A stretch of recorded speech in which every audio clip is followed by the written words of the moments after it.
नमस्कार, जय श्री कृष्णा। आज मैं आपको सच्ची घटना में एक और घटना सुनाने जा रही हूँ, जिससे स्पष्ट पता चलेगा कि यह सत्ता ईश्वरीय सत्ता से ही निर्धारित है, संचालित है।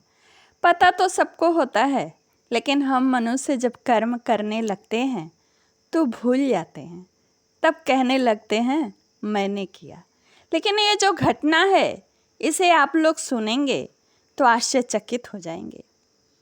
इसे डॉक्टर हरिवंश लाल जी ओबराय जी कल्याण में लिखते हैं। कहते हैं कि मेरा एक मित्र था, उसका नाम था श्री हिंगो रानी, जो कराची में इंजीनियर था। एक बार वह अचानक मुझे मिला शिमला में सन्यासी रूप में। उसे देखकर मुझे लगा कि यह हिंगो रानी ही है।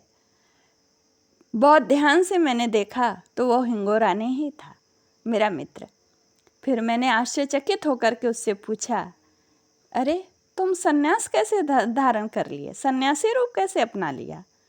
तो हिंगो रानी कहते हैं कि इसके पीछे एक बहुत ही अद्भुत और सच्ची घटना, एक कारण है। तो वे ही बताते हैं श्री हिंगो रानी जी कि एक बार मैं कराची जा रहा था। कराची बम्बई मेल से विभाजन के पहले कराची मुंबई मेल चलता था, जो बहुत तेज चलता था, जिसमें वे बैठकर यात्रा कर रहे थे और प्रथम श्रेणी के डिब्बे में थे। उनके साथ ही एक धनी सेठ अपने पत्नी और नन्हे बच्चे के साथ बैठा था। गाड़ी जब पूरे वेग में थी तो कहते हैं कि जब स्टेशन से 50-60 मील तक कोई स्टेशन नहीं था, तभी अचानक डिब्बे से, शौचालय वाले प्रकोष्ठ से एक खूब लंबा चौड़ा शरीर का पठान निकला, जिसके कमर पर पिस्तौल लटक रही थी और हाथे में छुरी ले रखा था। और वो जब डब्बे में प्रवेश किया तो तुरंत ही उसने सेठ की पत्नी को छुरा दिखाया और गहने का बॉक्स छीन करके गाड़ी की खिड़की से बाहर पटक दिया। और दूसरे क्षण देखता क्या है वो कि सेठानी के गोद में उनका दूध मुहा बच्चा है और जिसके गले में सोने की मुहरें थीं। उस सोने की मुहरें पाने के लालच में उसने बच्चे को भी उसकी गोद से, सेठानी की गोद से छीनकर खिड़की के बाहर पटक दिया। और तीसरे क्षण वो खुद ही कूद गया। मैं सोच ही रहा था कि जंजीर खींचूं गाड़ी का, लेकिन तब तक वह पठान डाकू कूद गया था। ऐसा वो श्री हिंगो रानी जी अपने दोस्त श्री हरिवंश लाल जी ओबराय जी से कहते हैं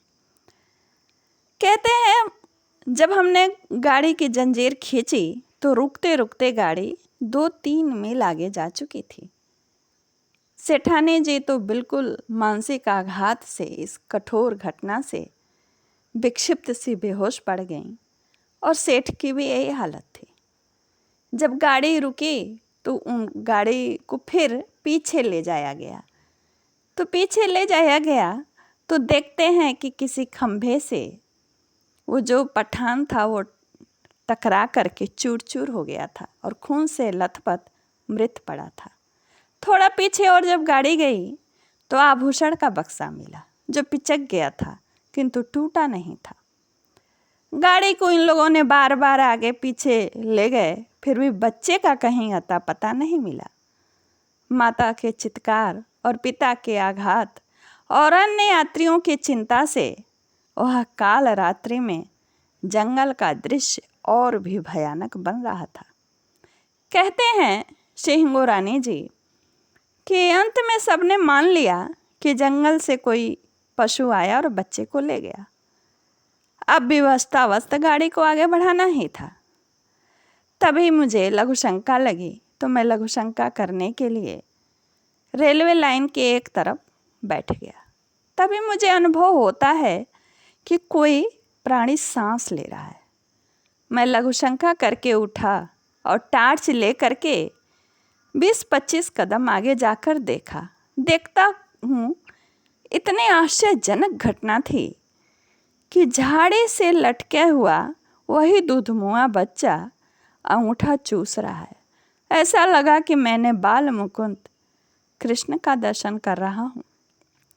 कहते हैं श्री हिंगोरानी जी कि जो लंगोट था बच्चे का, उस लंगोट को उसकी माँ ने सेफ्टी पिन से बांध रखा था और वो लंगोट खुला नहीं, लंगोट जो है झाड़ी में फंस गया था और उसी लंगोट के सहारे बच्चा उसी में था और अंगूठा चूस रहा था।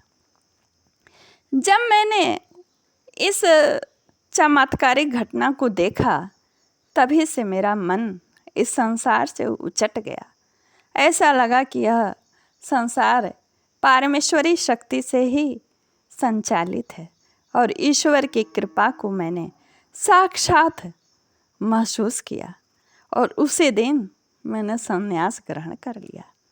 ऐसा वे अपने श्री हरिवंश लाल जी दोस्त जी से कहते हैं और श्री हरिवंश लाल जी ओबराय जी इस सच्ची घटना को कल्याण में छापते हैं। नमस्कार। जय श्री कृष्ण।